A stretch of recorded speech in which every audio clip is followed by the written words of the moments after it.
నమస్కారం. ఈరోజు మనం ఓ ఆసక్తికరమైన విషయం మాట్లాడుకుందాం.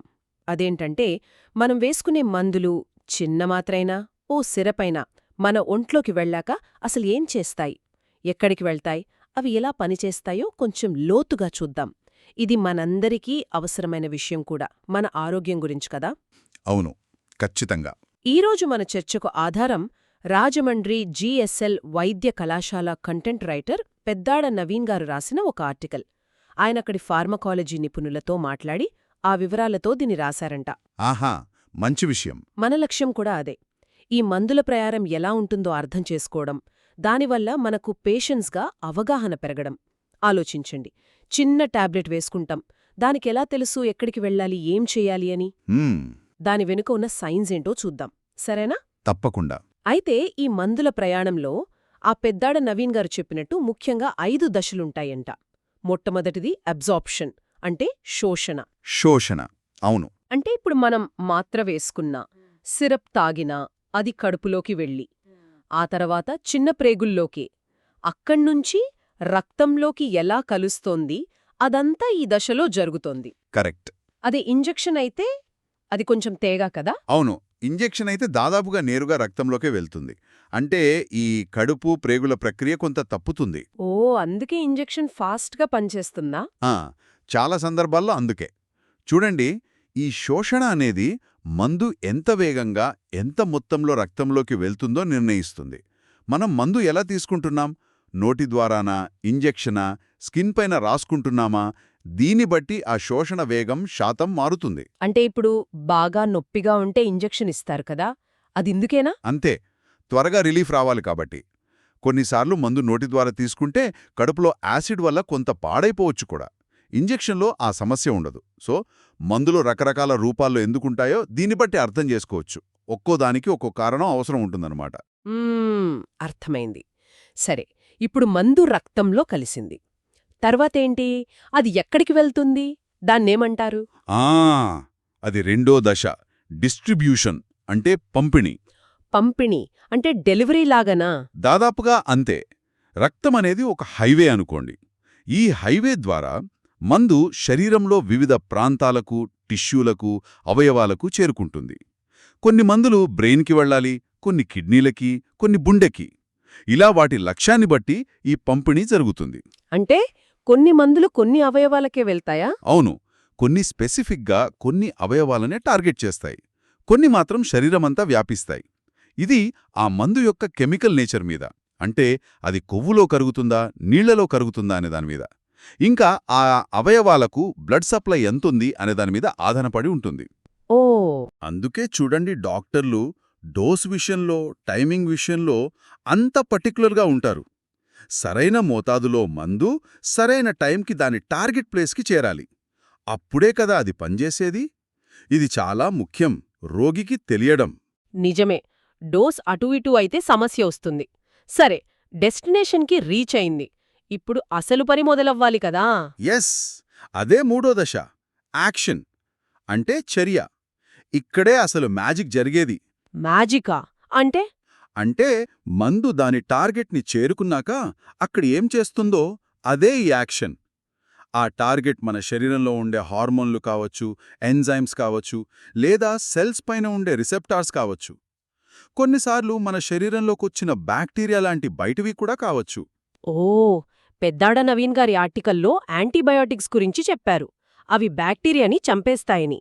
అది ఈ యాక్షన్ స్టేజ్లోనేనా? ఎగ్జాక్ట్లీ. యాంటీబయాటిక్స్ అనేవి హాని చేసే బ్యాక్టీరియాని గుర్తించి వాటి పెరుగుదలను ఆపుతాయి, లేదా వాటిని చంపేస్తాయి. ఇదే వాటి యాక్షన్. అలాగే నొప్పి తగ్గించే మందులు నొప్పికి కారణమయ్యే కెమికల్స్ని బ్లాక్ చేస్తాయి. ప్రతి మందుకి ఒక నిర్దిష్టమైన యాక్షన్ మెకానిజం ఉంటుంది. అంటే ప్రతి మందుకి ఒక స్పెసిఫిక్ టార్గెట్ ఉంటుందా, తాళానికి కీలాగా? చాలా వరకు అంతే. అవి చాలా సెలెక్టివ్గా డిజైన్ చేయబడతాయి. యాంటీబయాటిక్స్ బ్యాక్టీరియా మీదే పనిచేస్తాయి, వైరస్ల మీద కాదు. అందుకే జలుబు చేస్తే యాంటీబయాటిక్ వేస్ట్. అవును కదా. అందుకే అసలు జబ్బు ఏంటో కరెక్ట్గా డయాగ్నోస్ అయ్యాకే దానికి సరైన మందు వాడాలి. సొంత వైద్యం ఎందుకు ప్రమాదమో ఇక్కడ అర్థం చేసుకోవాలి. సరైన డయాగ్నోస్, సరైన మందు, ఇవి కీలకం. చాలా బాగా చెప్పారు. సరే, మందు దాని పని చేసేసింది, తర్వాతేంటి? అది అక్కడే ఉండిపోతుందా? లేదు లేదు. పని అయిపోయాక దాన్ని బాడీలోంచి పంపించాలే కదా. అదే 4వ దశ, మెటబాలిజం అంటే జీవక్రియ. జీవక్రియ అంటే? ఏం చేస్తుందంటే మందుల్ని రసాయనికంగా మారుస్తుంది. వాటిని విడగొట్టి నీటిలో కరిగే రూపంలోకి మార్చి శరీరం నుంచి బయటకు పంపించటానికి సిద్ధం చేస్తుంది. ఓ, లివర్ అంత పనిచేస్తుందా? అవును. కొన్నిసార్లు ఇంట్రెస్టింగ్గా ఈ లివర్లో జరిగే మార్పుల వల్లే మందు యాక్టివ్గా మారుతుంది కూడా. దాన్ని ప్రోడ్రగ్ అంటారు. లివర్లో ప్రాసెస్ అయ్యాటే అది అసలు పని మొదలు పెడుతుంది. పారాసిటమాల్ లాంటివి కొంతవరకు ఇలాగే పనిచేస్తాయి. అదా సంగతి. అయితే ఇక్కడో విషయం గుర్తుంచుకోవాలి. మన లివర్ హెల్త్ చాలా ఇంపార్టెంట్. లివర్ సరిగ్గా పనిచేయకపోతే మందులు సరిగ్గా మెటబలైజ్ అవ్వవు. అవి బాడీలో ఎక్కువసేపు ఉండిపోయి సైడ్ ఎఫెక్ట్స్ ఎక్కువ కావచ్చు లేదా టాక్సిక్ అవ్వచ్చు. అంటే లివర్ ప్రాబ్లమ్స్ ఉంటే మందుల విషయంలో జాగ్రత్తగా ఉండాలా? ఖచ్చితంగా. అంతేకాదు, మనం ఒకేసారి 2-3 రకాల మందులు వాడుతున్నామనుకోండి, అవన్నీ లివర్లోనే మెటబలైజ్ అవ్వాలంటే ఒకదానితో ఒకటి పోటీ పడతాయి. దీనివల్ల ఒక మందు ఎఫెక్ట్ తగ్గిపోవచ్చు లేదా ఇంకోదాని ఎఫెక్ట్ పెరిగిపోవచ్చు. అందుకే మనం వాడే ప్రతి మందు, ఆయుర్వేదమైనా హోమియో అయినా సప్లిమెంట్స్ అయినా, అన్నిటి గురించి డాక్టర్కి చెప్పాలి. ఇది పేషెంట్ సేఫ్టీకి చాలా ముఖ్యం. అవును, ఇది చాలా ముఖ్యమైన పాయింట్ చెప్పారు. సరే, లివర్ దాన్ని మార్చేసింది. ఇక చివరికి దాన్ని బయటకు పంపాలి. అలేలా? అదే ఆఖరి దశ, 5వది, ఎక్స్క్రీషన్ అంటే విసర్జన. విసర్జన అంటే యూరిన్ ద్వారానా? ప్రధానంగా దాని ద్వారాను, ఇంకా కొన్ని మార్గాల ద్వారాను. పని పూర్తయిన మందుల్ని, లివర్లో మారిన వాటి వ్యర్థోత్పత్తుల్ని శరీరం బయటకు పంపించాలి కదా. ఈ పనిలో కిడ్నీలు అంటే మూత్రపిండాలు కీలక పాత్ర పోషిస్తాయి. రక్తాన్ని ఫిల్టర్ చేసి ఆ వేస్ట్ని యూరిన్ రూపంలో బయటకు పంపేస్తాయి. కిడ్నీలే మెయినా ఇక్కడ? చాలా మటుకు అవును. కొన్ని మందులు లేదా వాటి మెటబోలైట్స్ లివర్ నుంచి బైల్ జ్యూస్, పిత్తరసం ద్వారా ప్రేగుల్లోకి వెళ్లి మలం ద్వారా బయటికి వెళ్తాయి. ఇంకొన్ని చాలా తక్కువ మోతాదులో చెమట ద్వారా, లాలాజలం ద్వారా లేదా మనం వదిలే గాలి ద్వారా కూడా బయటకు పోవచ్చు. ఓ, గాలి ద్వారా కూడానా? అవును, కొన్ని ఆల్కహాల్ లాంటివి అలా కూడా ఎలిమినేట్ అవుతాయి. సో కిడ్నీల పనితీరు సరిగా ఉండటం ఈ విసర్జనకి చాలా అవసరం. కిడ్నీ ప్రాబ్లమ్స్ ఉన్న వాళ్ళల్లో మందులు సరిగా బయటకు పోవు కాబట్టి డోస్ అడ్జస్ట్ చేయాల్సి వస్తుంది. హమ్మయ్యా!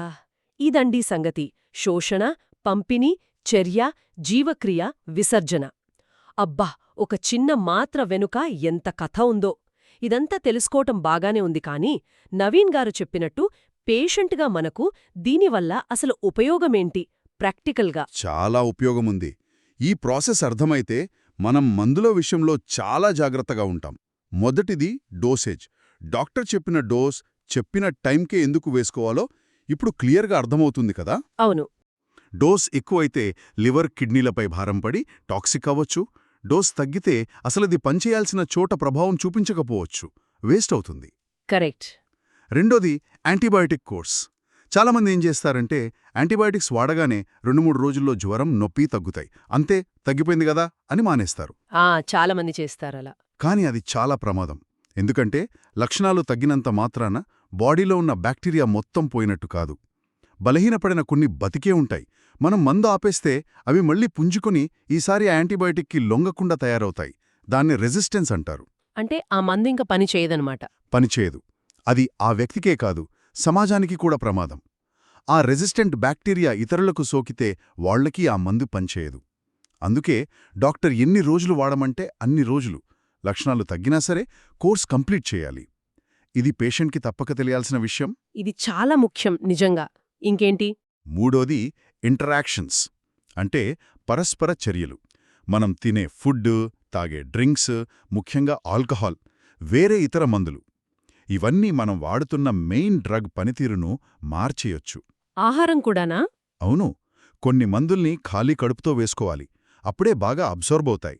కొన్నిటిని తిన్న తర్వాత వేసుకోవాలి, లేదంటే కడుపులో మంటొస్తుంది. కొన్ని పాలు లేదా కొన్ని పండ్ల రసాలతో కలిపి తీసుకోకూడదు, ఎందుకంటే అవి మందు శోషణని తగ్గిస్తాయి. మద్యమైతే లివర్పై ప్రభావం చూపి మందు మెటబాలిజంని దెబ్బతీస్తుంది. ఓ గాడ్! అందుకే డాక్టర్ లేదా ఫార్మసిస్ట్ చెప్పిన సూచనలు ఖచ్చితంగా పాటించాలి. వాళ్ళు భోజనానికి ముందు అంటే ముందే, తర్వాత అంటే తర్వాతే వేసుకోవాలి. ఏ డౌటున్నా అడగాలి. పెద్దాడ నవీన్ గారు కూడా ఈ ప్రాక్టికల్ పాయింట్స్ మీదే తన ఆర్టికల్లో ఫోకస్ చేశారు. ఇవన్నీ రోగి భద్రతకు సంబంధించినవి. వావ్! నిజంగా ఒక మాత్ర ప్రయాణం ఇంత కాంప్లెక్స్గా ఉంటుందని, దాని వెనుక ఇన్ని విషయాలున్నాయని తెలీదు. ఈ 5 దశలు అర్థం చేసుకోవడం వల్ల మన ఆరోగ్యం విషయంలో మనం కూడా కొంచెం బాధ్యతగా ఉండగలుగుతాం. ఈ క్లిష్టమైన విషయాన్ని ఇంత బాగా వివరించిన పెద్దాడ నవీన్ గారికి థ్యాంక్స్ చెప్పాలి. నిజమే. ఫైనల్గా చెప్పేదేంటంటే, మనకిస్తున్న ట్రీట్మెంట్ గురించి, మందుల గురించి మనకెంత ఎప్పుడు తెలిస్తే అంత మంచిది. అప్పుడే మనం డాక్టర్తో గానీ, ఫార్మసిస్ట్తో గానీ కాన్ఫిడెంట్గా మాట్లాడగలం. మన డౌట్స్ క్లియర్ చేసుకోగలం. వాళ్ళ సలహాలని సరిగ్గా పాటించగలం. ఇదంతా మన ఆరోగ్యం కోసమే. ముగించే ముందు నాకొక ఆలోచన వస్తోంది. ఒక మనిషి శరీరంలోనే ఈ ప్రయాణం ఇంత విభిన్నంగా, సంక్లిష్టంగా ఉంటే, మరి వేర్వేరు మనుషుల్లో వాళ్ళ వయస్సు, బరువు, జెనెటిక్స్, లైఫ్ స్టైల్, వేరే ఆరోగ్య సమస్యలు, వీటన్నిటినీ బట్టి ఈ ప్రాసెస్ ఇంకెంత తేడాగా ఉండొచ్చు? మంచి ప్రశ్న. చాలా తేడా ఉంటుంది.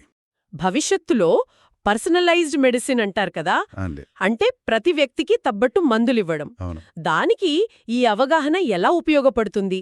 దీని గురించి కాస్త ఆలోచించండి. తప్పకుండా. అది చాలా ఇంట్రెస్టింగ్ ఏరియా. సరే, ఈనాటి చర్చ ఇక్కడితో ఆపేద్దాం. మరో అంశంతో మళ్ళీ కలుద్దాం. సెలవు. నమస్కారం.